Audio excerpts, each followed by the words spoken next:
for your love. My dad took a leadership in the home of faith. Everyone say faith. Write this acronym down. F-A-I-T-H. Full assurance in the heart. They've been told that their son will never walk. They were told that their son will never go to school. They were told many things. But they didn't know the beauty that could come from this little child in the fullness. They, though, wanted to give that a chance. The opportunity for something beautiful to come from the ashes. My mom and dad, they agreed, after obviously talking about it, that they're going to keep me as their own son. They're not going to give me up for an adoption. They didn't feel qualified to be a parent of a limbless child, but they kept me. They loved me, they raised me, and they saw me as a gift of God, just differently packaged.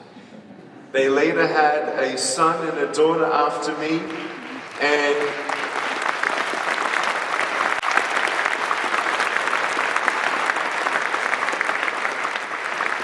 my parents to me are my heroes. I've been trying to convince my dad for so long to write a book. I twisted his arm, he said yes. So he is currently writing a book about parenting, and I believe that so many people could learn from my parents' stories, but yet when you talk to them, they don't think that they're special at all. They said, well, we did what any parent would have done if they loved their son. And I say, no, not any parent, not every parent. And they say, yes, okay, by the grace of God, we loved you, we loved each other, we stayed together as a family. Do you know that 80% of marriages affected with a child with disability goes into divorce? 80%. And as I grew up as a kid, you know, people ask me, hey, what do you want to be when you grow up? I'm like, I don't know, a doctor? Can you imagine if I'm your surgeon? You would convince me that you don't need surgery anymore. Okay? Or I want to be a policeman. Oh, really? I find a criminal and he has to put his own handcuffs on? Ain't gonna happen. It's funny how especially men, everyone say men. It's funny how especially men, the way that we are wired, that when we feel like we can provide more opportunities for our family, in other words, money, that we feel a little better. That we feel a little bit more important. And our ego sort of grows a little, just a little. First of all, I hope that's not you. And if it is you, please switch around your true north on your compass. Because I'll tell you right now, the moment you start believing that your value as a human being is determined on anything that has to do with money, you're starting to believe a lie that could grow into other lies. You need to come to the truth of how invaluable you are, meaning infinitely valuable. There's not another you. There'll never be another you. Okay? You are irreplaceable. And I don't know about how you live from day to day. Can you turn me down so I feel free to scream? Because I feel like I'm a little loud. Is anyone thinking I'm a little loud? Okay, well, I'm about to get louder, so just turn it down a little bit. I don't know how you live, but I want you to know the way that I live. Every time that I say goodbye to my wife, okay, I only work 5 weeks a year. I work 5 weeks a year, motivationally speaking. And that's enough for my family. And there's cool opportunities and people I get to meet in settings like this who will never see me at a Christian concert, at a Christian church or Christian settings. And so I don't want to just talk to Christians, I want to talk to everyone. And so for me in my life, I have my own balance, and then I have the non-profit, and I give 20 weeks of my time, yes, as a CEO as well. I have a salary from that, but it's nothing compared to my entire income and all the things that's going on. I have made decisions as a bachelor for a bachelor lifestyle. When I was single, I spoke 278 times on average every single year. Every 3 days I was on a plane, okay? 4 years straight. That did not happen when I got married. It slowed down quite a bit. Guess what? It slowed down even more when my first son came into our life. And it's now slowing down even more. We're talking the gift of family. How you lead first your family. The truth of your value in your family. Because when you know the truth of the value of your family, that's when your family understands the truth of their value. And what you pass on to your kids, they will pass on to their kids. If your dad was an alcoholic, I'm sorry for that. I really am. But now you know what not to do for your kids and what to do better for them. You see, you can't just use excuses that technology has stolen my children. Please don't use that excuse. When I go to the dinner table, my wife takes my phone away.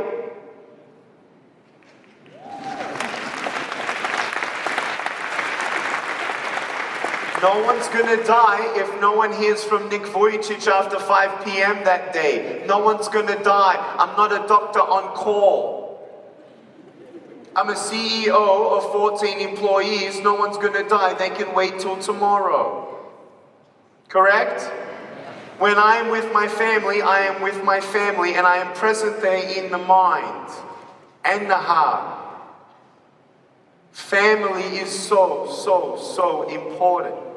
And I feel sorry for the parents who have divorced, who feel like they need to now, quote unquote, make it up to them and give their children whatever they need and whatever they feel and whatever they want. I'll tell you right now, so many parents who've been married for all their life still spoil their kids. My parents never spoiled me.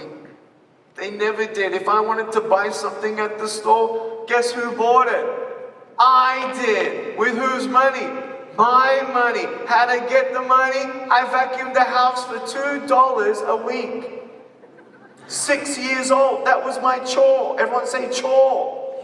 Okay, so I got the vacuum cleaner. I'm vacuuming the house. I fix my bed with my teeth. The next time your children complain about fixing up their bed, tell them to shut up and do it with their teeth. Then come and talk to you.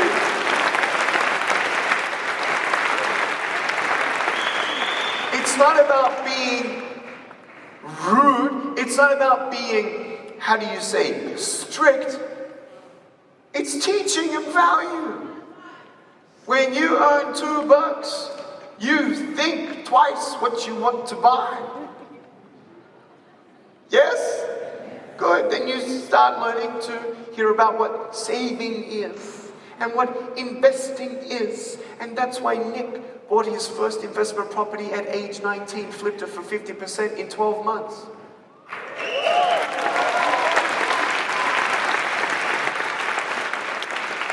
Because of the values that my parents have taught me. You start on values. You don't go for money. You go for values and passion. And don't worry about the money. The money will come. Money comes, money goes. Money comes, money goes. Money won't make you happy. But a family of love does. And every time.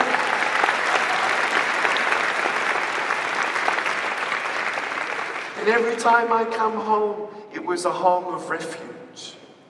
Teach your family values. And no matter where you're at, you can't change the past. But as your teenagers see you sort of reaching out, you might be surprised they may meet you halfway.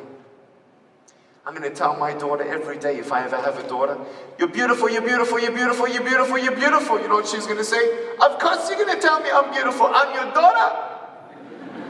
She may put a do not disturb sign on her door. You know what I'm going to do with the do not disturb sign? I'll respect the sign, then I go out the front door, go around the house, stick my head through her window and say, "You're beautiful!" Because if I ain't telling my daughter that she's beautiful, who will? Magazines? TV? Friends? I don't think so. You are beautiful. You are beautiful.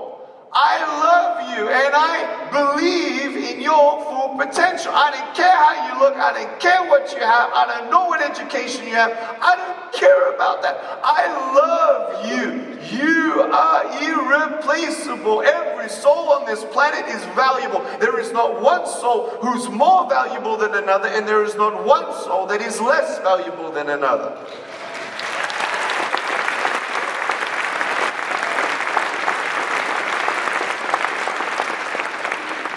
I don't care so much about how much money you have in the bank, but I care about how you speak to your employees who are below you in the chain. I don't care what trophies you have, but I care about how much you love your wife. If I don't show my son how a husband should love his wife, who's going to teach him that? If I don't show my son the value of remaining a virgin until you meet your wife, then who will? There are choices and values in life. Money, drugs, sex, alcohol, pornography, fame, and fortune. If you put your happiness in temporary things, your happiness will be temporary. So here's this. If this was the last 30 seconds to breathe, who are you? When was the last time you hugged your children and told them that you love them? When was the last time you took your wife out on a date? I take my wife out on a date every second week, and will continue to do that. Oh, that's impossible. No, it's not. I have friends who've been married for 60, 61 years, and every Friday they have alone time, a date. Okay? And they didn't care where they were, they didn't care who was there. You have the choice. When I was 8 years old, I started having conclusions about my future. Okay? Now, we don't know really what the future holds until we give the future a chance. Correct? Okay. So when I was 8 years old, I started thinking of not giving my future a chance at all, because I concluded that it was nothing but hopeless, lonely, and scary. Fear will cripple you more than having no arms or legs. And at age 8, you see that book over there? Let's say that this is a timeline across the table, and this is present day. I'm 32 years old, I'm an author, I'm a speaker, I'm a singer, I'm a songwriter, I'm a husband, I'm a father, I'm an evangelist, I'm an entrepreneur, blah, blah, blah. Now here I am at 8 years old. I didn't know that that was ahead, and that I would be happy, that I have purpose, that I have peace, that I have strength and joy. Okay? When I was 8, encouragement brought me closer to my full destiny, and lies took me away. And I let the lies grow and grow and grow. Nick, you're not good enough. Nick, you'll never get married. You can't even hold your wife's hand. You can't even pick up your kids when they're crying. You're not going to have a job. You're just going to be a burden to your parents. Just give up. At age 10, I tried to commit suicide. And I'm glad that I'm still here. The only reason why I did not go through with the suicide was because of one thought. And it was the image in my mind of seeing my mom and my dad crying at my grave.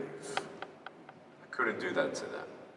They've done nothing but sacrifice their life and given me love for me. So I didn't want to leave them with that pain. Parents, your love and your initiation of intentional planting of seeds of love, affirmation, and faith grow without you knowing. You might see your teenagers going through rebellious times, and I don't have a teenager yet, but I've spoken to millions of teenagers face to face. 2 million face to face. I want you to know that in your life, every interaction that you have with your family, with your friends, with your work colleagues, if I look at you and I just stare at your forehead or I stare at your lips instead of looking at your eyes, you could nearly say that even if I come up to you and sort of look at you for a second and then look away, some people sort of interact with you as if you're not even there.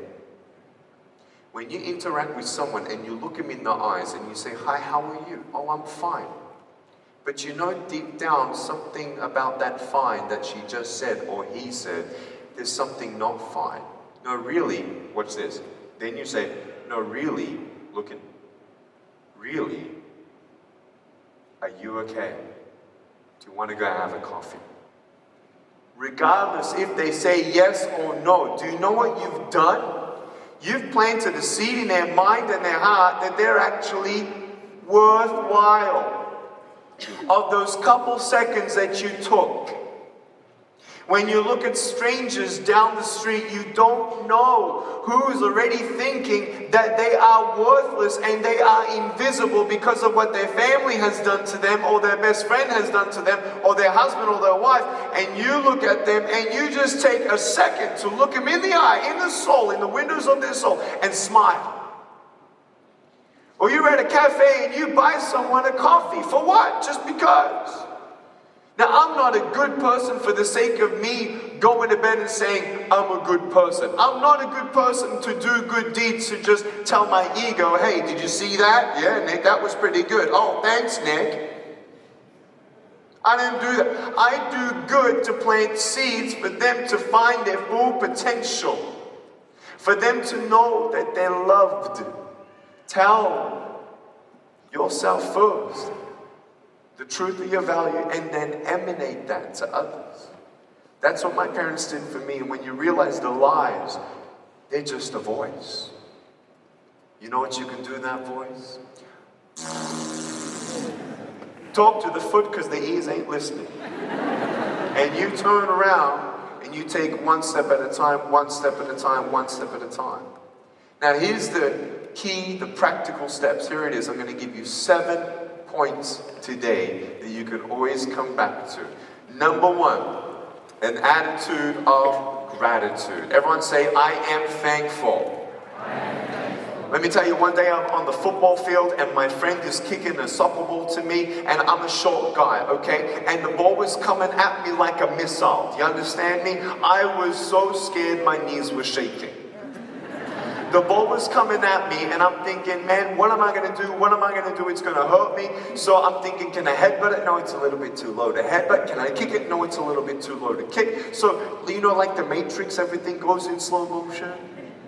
I jump up in the air and I do a karate kick in the air and I go, whoo, like this. And the ball came, bent my foot backwards, bent it on itself, and I heard a and I was like, "Oh!" And my foot went, "Oh!" I love my foot. I got 2 toes. Peace. I can type 43 words a minute on a normal computer, and after 2 cups of coffee, 53 words a minute. Okay? This little foot, I need this thing. I was 13 years old when I sprained my foot, and I was in bed for 3 weeks. Staring at the ceiling. Like, man, I'm disabled. And I realized something. Stop complaining about what you don't have and be thankful for what you do have. Point number 2, you don't know what you can achieve until you what? Try. You did that. Good. Point number 3, when you fail, you're going to what? Good. Try again. Good. So number 1, be thankful. Number 2, You don't know what you can achieve until you try. Let me show you what courage is. No, I'm not going to jump off the table, okay? But watch this. If I'm on this stage and no one is here, I don't know what your definition of courage is. But courage is not the absence of fear. Courage is when you do something, even when you're afraid. If no one is here in this room to help me off this table, and a fire is coming through the room, will I or will I not jump off the table? Same pain, same fear. What changed? Situation changed. It's not just situation. There has to be a revelation of a situation, which means then a revelation of a situation is that you found something that you did not have before. What is that word? Starts with purpose. It's purpose. Do you like the way I said that? Purpose. When you know why you gotta do what you gotta do, then you have the strength to do what you gotta do. You don't wait till you're not afraid. We're all afraid. Let me tell you. I'll give you, what do you got? The 3, did I give you 3 points? Yep. Let me give you 4, 5, 6, 7, and then I'm gonna share with you how all these points were plugged into in how I became a speaker. Point number 4 is obstacles equals opportunity.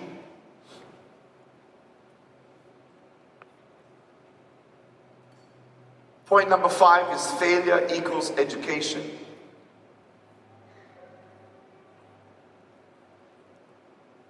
Point number 6 is dream big.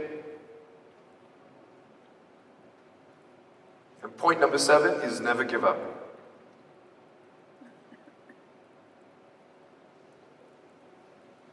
Good?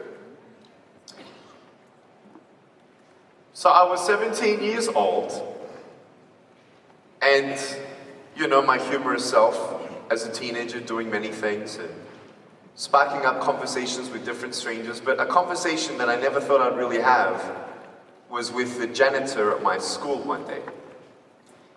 I would wait every day for my taxi to take me home, 1 hour after school. And he saw me alone, he came a little closer to me, and I came a little closer to him, and we started talking. We became friends very quickly. Indian man, his name was Arnold. After 2-3 weeks of just talking and being friends, he looked at me one day and he said, "Nick, you're gonna be a speaker." And I said, "Arnold, you're a crazy old man." I said, "What do you mean I'm going to be a speaker?" I said, what do you think I'm going to speak about?" He said, "You're going to share your story." I said, "I don't have a story." He said, "Yes, you do." I said, no, I don't." And he said, "Nick, don't you know about the student support group that meets every Friday at lunch? And they just share from their heart?" I said, "Yeah, I know about them." He said, "Well, why don't you go there?" I said, "No." I said, "Leave me alone, man. You don't know what you're talking about." I thought he would leave it and let it go. The very next day, "Hey, you need to go. Go and speak." I said, "No, man, leave me alone." The next day, I started hiding from him. He comes and finds me. This happened for months. And I said, no. He twisted my arm and I said, yes. I went there and I spoke in front of 10 students. And I didn't know what to share. My palms were sweaty. But I just spoke from the heart. And when I was done, I looked up and I saw a girl cry. I said, "Are you okay?" She said, "Uh-huh." I said, "What's wrong?" She said, "Nothing." I said, "Why are you crying?" She said, "Oh, I was just touched." I said, "Who touched you?" I was ready to headbutt someone. I was like, "Who just touched her, man?" And then I realized, no, she was touched in her heart. I'm like, thinking, really? uh-huh. They said, can we have your number? I said, what do you want my number for? They said, well, we want to call you. I said, what do you want to call me for? Oh, we want you to speak again. I said, for what? So I gave him my number and I started getting calls and I did this church and this youth group and this student support group and blah, blah, blah. Lo and behold, I went in front of 300 16-year-old girls and boys in a public high school. I got up in front of the audience. I had 7 minutes to talk. Within 3 minutes, half the girls were crying. And one girl in the middle of the room started weeping uncontrollably. And as a speaker, I had to make a decision: do we keep on going, do we stop? And just hearing the depth of her weeping and her sorrow, I couldn't go on. When I stopped, everyone turned and looked at her.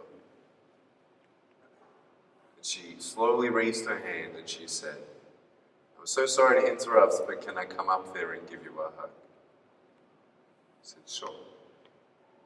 She got up and she came up on stage and she gave me a hug and she cried on this shoulder. And she whispered in my ear, thank you, thank you, thank you. No one has ever told me that they love me. No one's ever told me that I'm beautiful the way I am. My heart fell to the floor because I know that I wouldn't be here if it were not for my mom and dad to tell me those two simple things. And I realized how many millions of people out there in the world just need to hear that they're loved. And I looked her in her eyes, and you know what I saw? Hope. You can tell when someone gets hope. You can't buy hope. You can't get a vaccination of hope. I can't pull hope out of my pocket and put it in yours. Hope, though, is everything. And I'm like, whoa, that was awesome.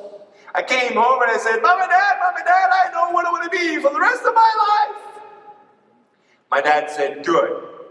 Finish school first. I said, yes, Dad, I will. My mom, she's washing the dishes. She's looking down at me and I'm looking up at her and she says, so, you know what you want to be, huh? I'm like, huh? She says, what? I said, I want to be a speaker. She crossed her arms like this. I said, come again? You want to be a speaker? Like a job? And I said, uh-huh. She said, do you know any speakers who have that job?